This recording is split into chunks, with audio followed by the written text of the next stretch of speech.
Okay, what I found here was that there's a O-ring that is right here, over here on this side, but the O-ring fits on this part right here where this, I'm going to point with my screwdriver where it's at. It goes right here.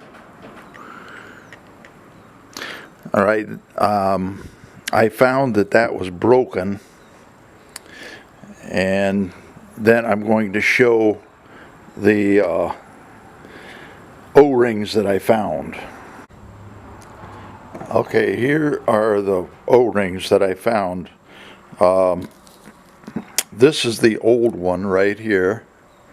This is a new one, and this one is 5/16 OD outside diameter and 3/16 inside diameter. So I found this one and this one here, and this one right here is 3/8 OD by a 1/4 inch ID. Now it's very difficult to determine which one of these is going to work. I'm going to try both of them, and what I found was that when I used this, what happened is, the reason why this is all black right here and on this part right here is because while I was using it, gas was leaking out and catching on fire when I was using this torch. So we'll have to try both of them, see which one works.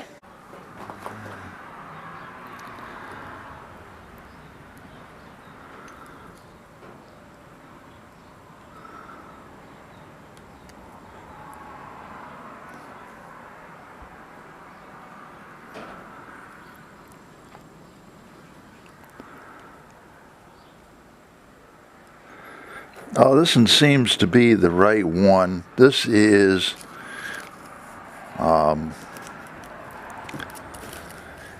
the 5/16 OD and 3/16 ID.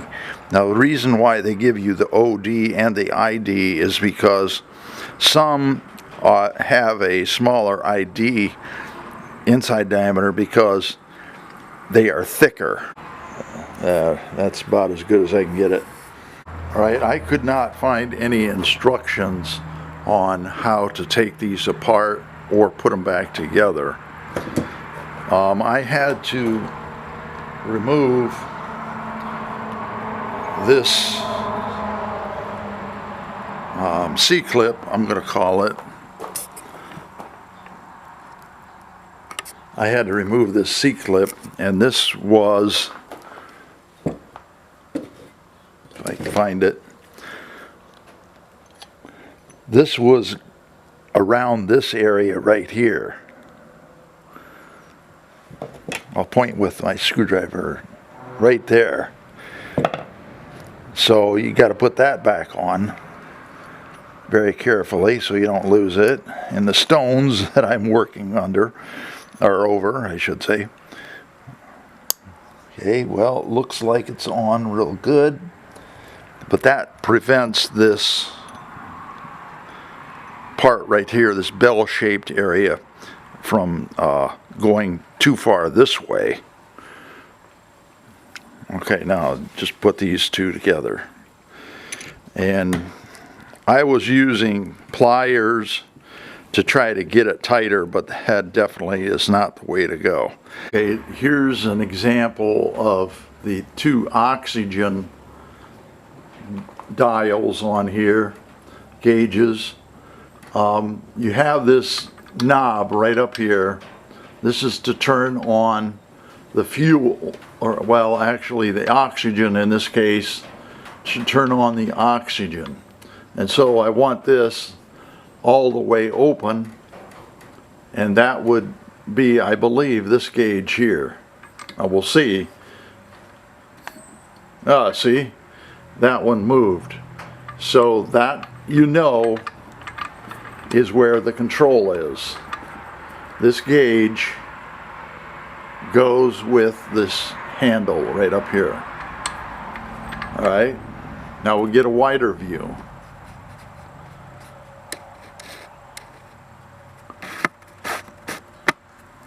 All right, now the line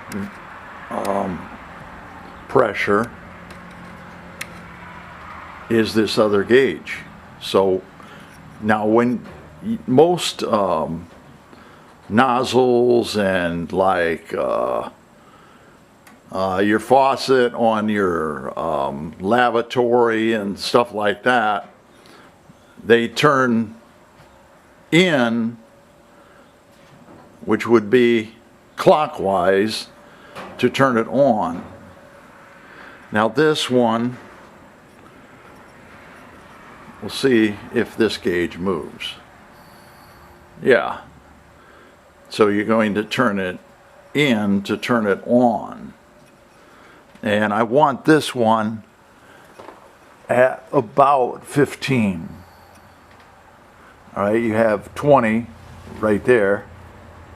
And so 15 will be a little bit down this way.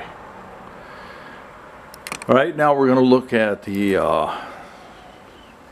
acetylene.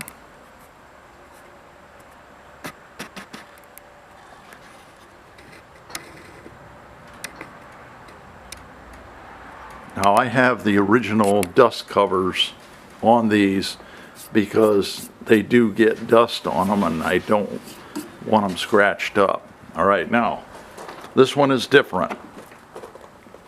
There is on this one at the back here, this is the area where you turn it on, and you have to have a special key like this to turn it on. All right, now watch the gauges.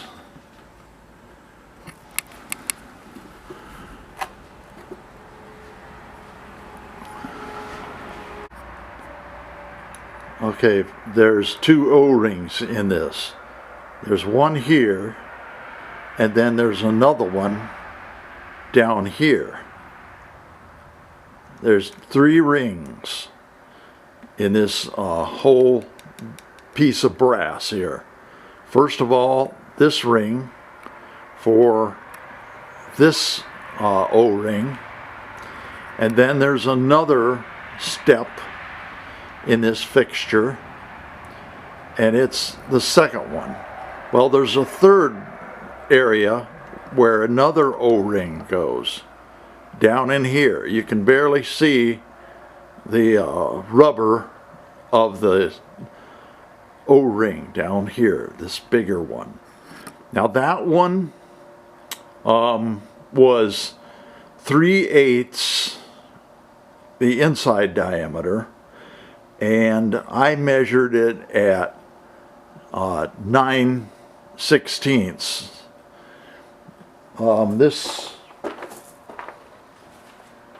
This package that I have, it does not have the size on here. It just says it has a part number there, and then it says number 41 in the black area.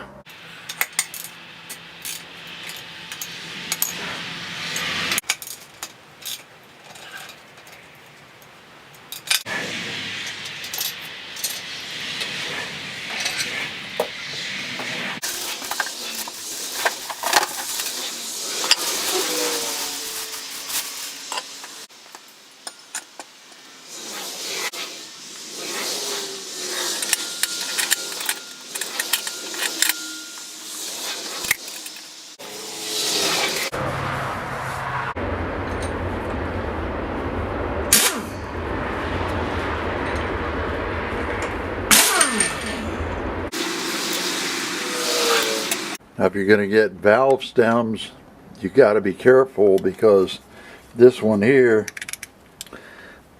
is 453 thousandths. It says rim hole. And then you can pick which length you want. This one is 1.5 inches. Alright, this one over here is 625 thousandths. So you got to watch that, measure each one of these holes to find out which one you're going to pick. Because if you pick the wrong one, it could be too small, and then the air will escape. If it's too big, it's not going to fit. Now these rims, I measured it.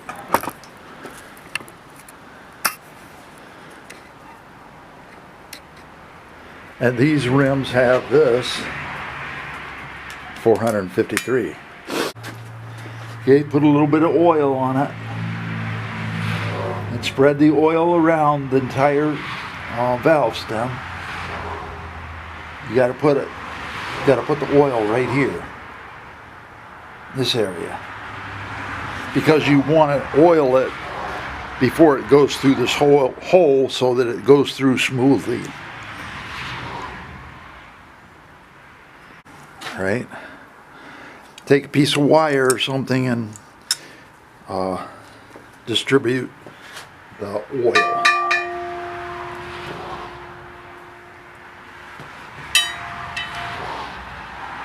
I like the longer stems because they're easier to get in with the pliers.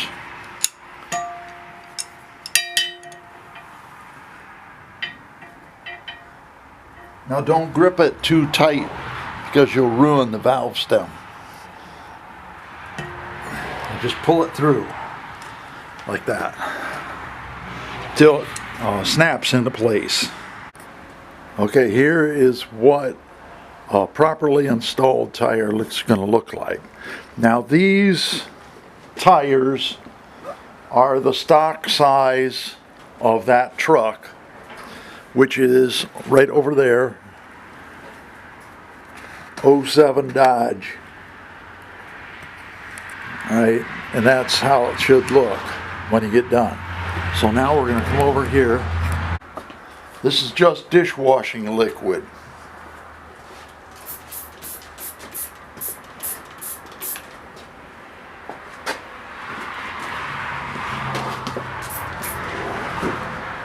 Got a great big thing hanging down here. Now I put soap on the inside and outside.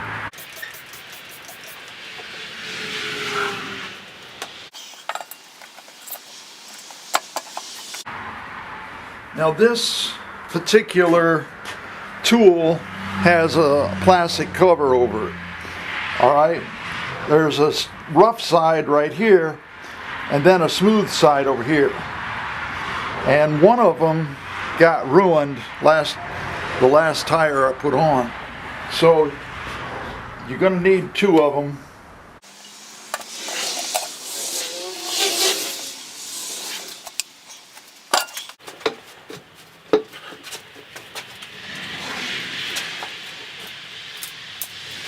Okay, they do make a tool that you can put on here, and it has a threaded area and it's plastic, and it will keep from damaging these rims. These are American Racing Baja. Right now we're going to use this bead seating tool.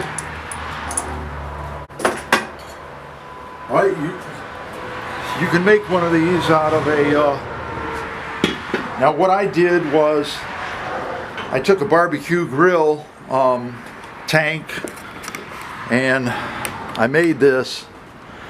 First of all, I drilled out the center, and that was very hard to do.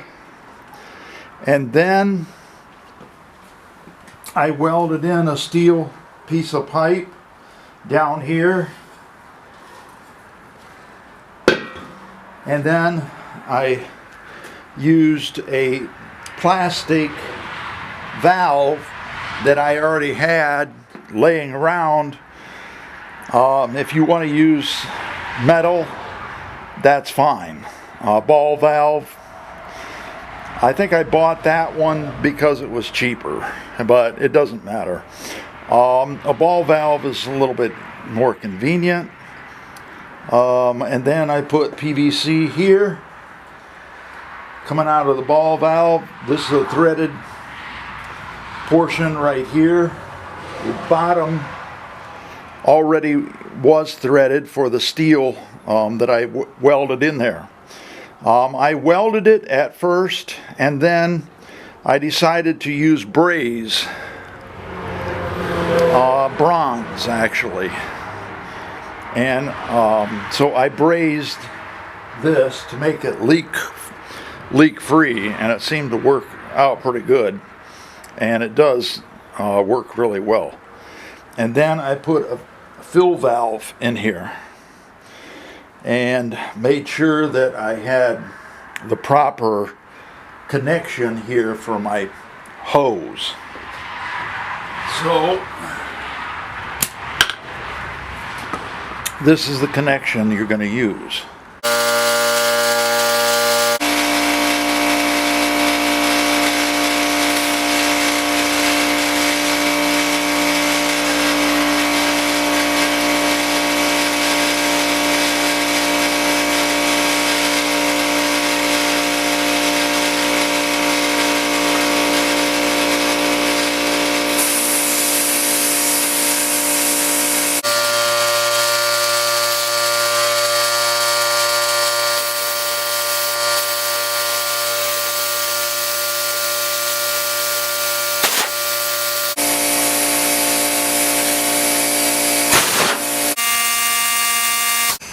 I finally, after frustration, I pulled this tire clear up all the way around and then let it down gently, and then it seated really easy after that.